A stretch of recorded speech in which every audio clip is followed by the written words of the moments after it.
عزیز طلباء و طالبات، آپ سبوں کو معلوم ہے کہ ویڈیو بنانے کا سلسلہ جاری ہے اور بالخصوص یوٹیوب میں جو ویڈیوز اپلوڈ کیے جاتے ہیں وہ بڑے منظم طریقے سے اور بڑی ہی جد و جہد کے بعد تاکہ اس کے تمام خد و خال آ جائیں۔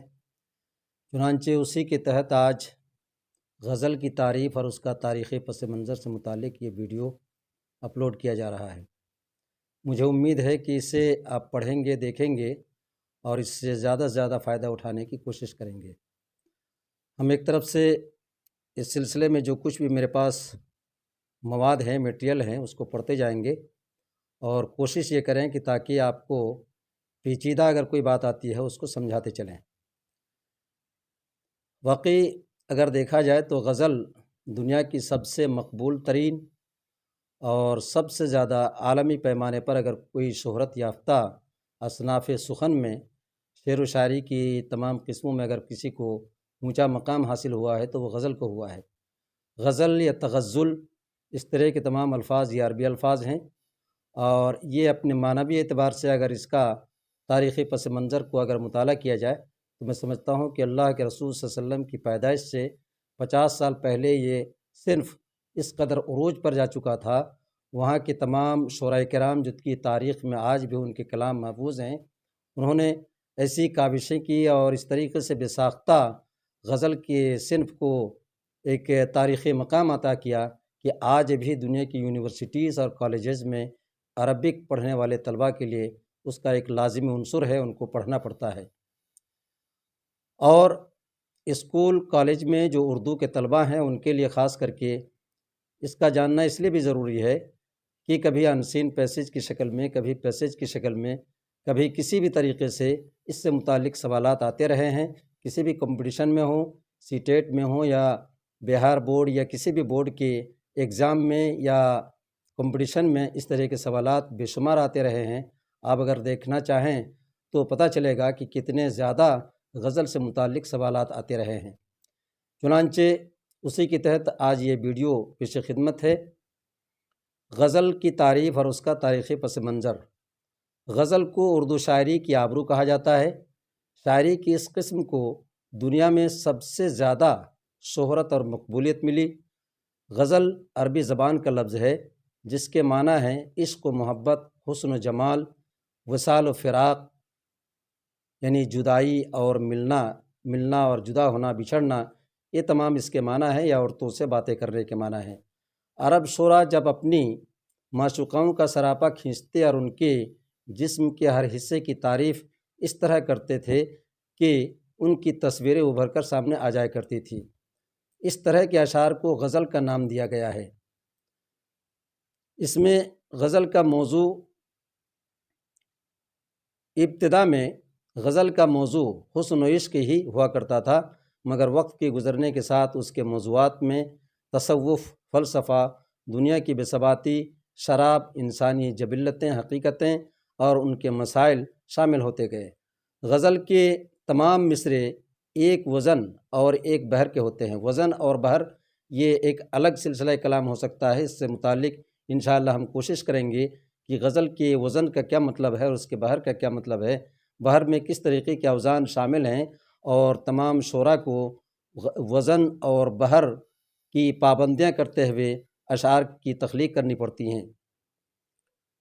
دو لفظوں کی حرکت و سکون میں برابر ہونے کو وزن کہتے ہیں، اور لفظ مصرع کا معنی دروازے کا پٹ ہوتا ہے، اور جس طرح سے ایک دروازہ کے دو پٹ ہوتے ہیں بالکل اسی طرح دو مصرے مل کر ایک شعر بنتا ہے۔ یہاں ضرورت پڑی کہ لفظ مصرع جو کہ عموماً زبان زد لفظ ہیں، اور تمام جب کبھی بھی کوئی غزل سے متعلق یا کسی بھی اصناف شاعری سے متعلق کچھ بات کرنا چاہتے ہیں تو لفظ مصرع ان کی زبان پہ ضرور آتا ہے، تو لفظ مصرع کا معنی سمجھنا ضروری ہے تاکہ یہ پتہ چلے کہ مصرع کیا ہے، اس کے معنی کیا ہے، اور دو مصرے مل کر ایک شعر بنتا ہے۔ اسی لیے اس لفظ کو واضح انداز سے بتانے کی ضرورت پڑی۔ لفظ مصرع کا معنی دروازے کا پٹ ہوتا ہے، اور جس طرح ایک دروازے کے دو پٹ ہوتے ہیں بالکل اسی طرح دو مصرے مل کر ایک شعر بنتا ہے۔ ردیف وہ لفظ یا الفاظ کا مجموعہ ہوتا ہے جسے ہر شعر کے آخر میں دہرایا جائے۔ काफ़िया उन हम वज़न अल्फाज व हम वज़न और हम आवाज़ अल्फाज होते हैं जो अलग अलग होते हैं और रदीफ़ से पहले होते हैं। इसके अलावा गज़ल से मुतालिक और भी तफसीलात। गज़ल का पहला शेर जिसके दोनों मिसरे हम काफ़िया व हम रदीफ़ हों मतला कहा जाता है। गज़ल का आखिरी शेर जिसमें शायर अपना तखल्लुस इस्तेमाल करे उसे मक्ता कहा जाता है। गज़ल में मतले अव्वल के बाद अगर दोबारा कोई मतले की तरह कोई शेर आता है तो उसे हुस्न मतला या मतले सानी कहा जाता है। गज़ल के सबसे अच्छे शेर को बैतुल गज़ल या शाह बैत या हासिल गज़ल कहते हैं। गज़ल के अशार कम से कम 5 और ज़्यादा से ज़्यादा 19 हो सकते हैं। ये शोरा किराम की रवायत रही है कि कम से कम 5 अशार को गज़ल के अशार में शामिल करते हैं, होना चाहिए। ये ज़्यादा से ज़्यादा 19 अशार हो सकते हैं। इसके बरखिलाफ़ नज़्म हो या कसीदा हो या इस तरीक़े से दूसरी शायरी की जो असनाफ़ हैं उनमें अशार की तादाद मुतय्यन नहीं है। ये काफ़िया और रुबाई और क़ता को छोड़कर उनमें अशार मुतय्यन नहीं है कितने हो सकते हैं, और बिलखुसूस मसनवी में बेशुमार अशार हो सकते हैं। इसलिए ये गज़ल के लिए बिलखुसूस ये बात मुतय्यन है कि गज़ल के अशार कम से कम 5 हो सकते हैं और ज़्यादा से ज़्यादा 19 हो सकते हैं। गज़ल में दूसरे असनाफ़ नज़्म की तरह ख़यालात का तसलसल नहीं होता, बल्कि हर शेर का माना व मफ़हूम मुकम्मल होता है। यहाँ मतलब ये कि जिस तरीक़े से नज़्म के अंदर पहले शेर से लेकर आखिरी शेर तक एक ही टॉपिक और एक ही उन्वान के तहत वो तमाम अशार जुड़े होते हैं, उनमें एक ही चीज़ पर बस्त और तफसील के साथ बताया जाता है। इसके बरखिलाफ़ गज़ल के अंदर हर शेर अपने माना मफ़हूम में मुकम्मल होता है, आगे पीछे की किसी शेर से उसका ताल्लुक़ नहीं होता। इसीलिए और मैं समझता हूँ कि यही गज़ल की सबसे बड़ी खुसूसियत है कि दुनिया में इसको सबसे ज़्यादा उरूज और सबसे ज़्यादा मकबूलियत हासिल हुई। बल्कि हर शेर का माना व मफ़हूम गज़ल में हर शेर का माना मफ़हूम मुकम्मल होता है और आगे पीछे से कोई मानवी ताल्लुक़ नहीं होता। इसी खुसूसियत की बिना पर गज़ल पर किसी भी दौर में ज़वाल नहीं आया। क़दीम शोरा के यहाँ गज़ल की कुछ ऐसी मिसालें मिलती हैं जिसका अशार मानवी एतबार से मरबूत और मुसलसल होते हैं। इस तरह की गज़ल को गज़ल मुसलसल कहा जाता है। ये अलग बात है कि गज़ल के तमाम अशार अपने माना मफ़हूम में मुख्तलिफ होते हैं, किसी दूसरे आगे पीछे के अशार से उनका कोई तालमेल नहीं होता।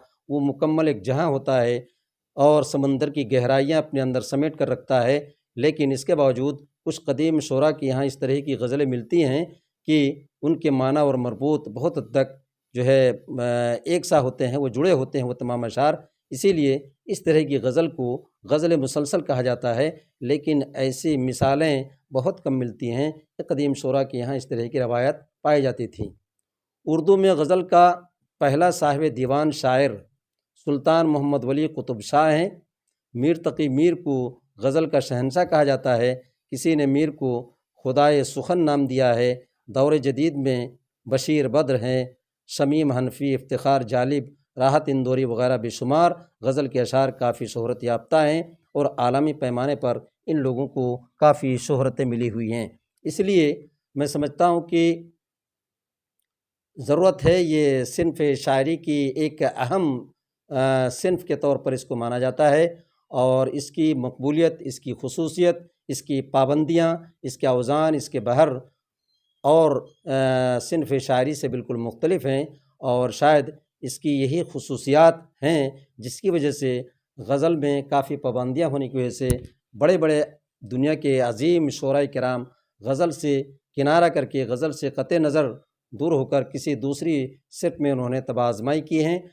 हालांकि वो अज़ीम शोरा में शुमार भी होते हैं, लेकिन गज़ल में शायद उनकी रसाई ना हो सकी या गज़ल की पाबंदियों को वो बर्दाश्त ना कर सके या उस तरह की पाबंदियों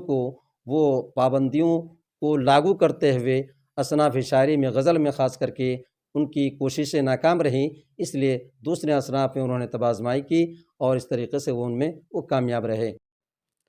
अगले वीडियो में वज़न, बहर और गज़ल की फ़न हयात के लिए अपनाई जाने वाली चीज़ें मसलन काफ़िया, रदीफ़, रबी, मतला, मक्ता اور اس کے علاوہ کچھ اور جو شرائط ہیں ان تمام کی تعریف مثالوں کے ساتھ الگ الگ پیش کی جائیں گی انشاءاللہ۔